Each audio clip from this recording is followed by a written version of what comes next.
Hello guys, नमस्कार, राधे राधे, जय Shri Krishna. So guys, आज मैंने बनाया है फ्लावर पॉट और मैंने इन्हें बनाने के लिए सिर्फ फाइन और वाइट धागे का प्रयोग किया है और इसे और अधिक यूनिक बनाने के लिए मैंने इस पर पॉपकॉर्न स्टिच का प्रयोग किया है गाइस। सो गाइस, आप इसे देख सकते हैं, मैंने इसे कितनी सुंदरता और सफाई से तैयार करा है गाइस।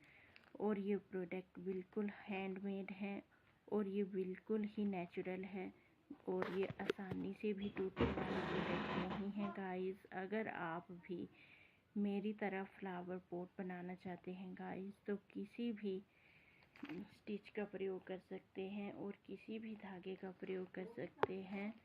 सो गाइस, अगर आपको मेरे बनाए फ्लावर पॉट अच्छे लगे हो तो मेरे चैनल को लाइक करना, कमेंट करना। Thank you.